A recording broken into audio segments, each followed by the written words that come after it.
Hello and welcome. I'm Blair Blackwell, and this is the Daily Cyber Brief. Here's today's rundown of the biggest cybersecurity stories you need to know today. Good morning. This is the Daily Cyber Brief for Friday, February 13th, 2026. Here are the forces shaping today's risk picture.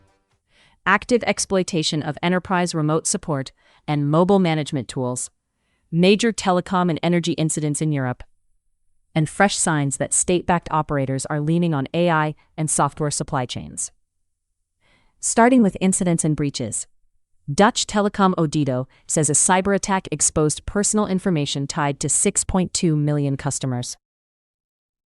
In the energy sector, Romania's national oil pipeline operator Conpet confirmed data theft after a ransomware attack attributed to the Kilin Group, underscoring critical infrastructure exposure and data leak pressure.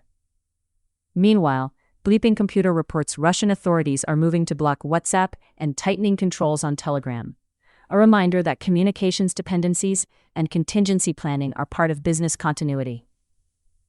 On vulnerabilities, a critical pre-authentication remote code execution flaw in Beyond Trust remote support and privileged remote access is now under active attack following public proof-of-concept release.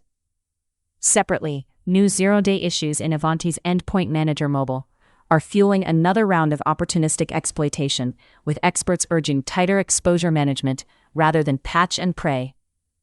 For web platforms, a widely used WordPress backup and migration plugin with roughly 900,000 installations is vulnerable to unauthenticated file upload, leading to remote code execution. And at a security conference, researchers detailed Windows shortcut, LNK, spoofing techniques that can aid payload delivery. Microsoft maintains these are not vulnerabilities, but the social engineering risk is real. Following on from this week's coverage of North Korea-linked tradecraft, there's a notable escalation. Google observed a state-backed team using its Gemini generative AI to support reconnaissance, accelerate attack workflows, and even attempt model extraction.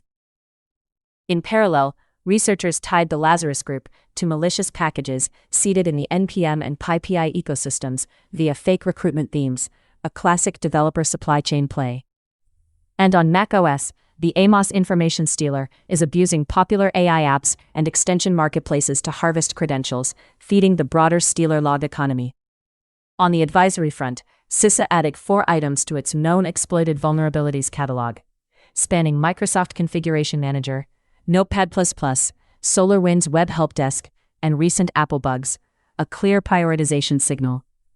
For industrial control systems, CISA also flagged multiple Siemens product updates and a separate critical issue in AirLeader Master that could allow unauthenticated remote code execution relevant across manufacturing, energy, water, and healthcare environments. Looking ahead, expect scan-in and exploit attempts to rise against Beyond Trust appliances and WordPress sites running the affected plugin, alongside continued probing of Ivanti mobile management. Developer ecosystems and package repositories remain attractive for social engineering lures, and industrial environments should anticipate patch windows tied to the latest advisories. Today you should be watching privileged access and remote support appliances, identity and mobile device management platforms, WordPress and other CMS deployments exposed to the internet, developer package registries used in build pipelines, macOS endpoints targeted to AI-themed apps, and operational technology segments where remote administration is reachable. The takeaway: speed now favors attackers. Pre-auth flaws, plugin bugs, and AI-enabled playbooks shorten the path to impact. So exposure management and rapid prioritization matter as much as the patches themselves. That's it for today's edition of the Daily Cyber Brief. Thanks for listening. I'm Blair Blackwell. This podcast is for informational purposes only and is not cybersecurity, legal, or financial advice.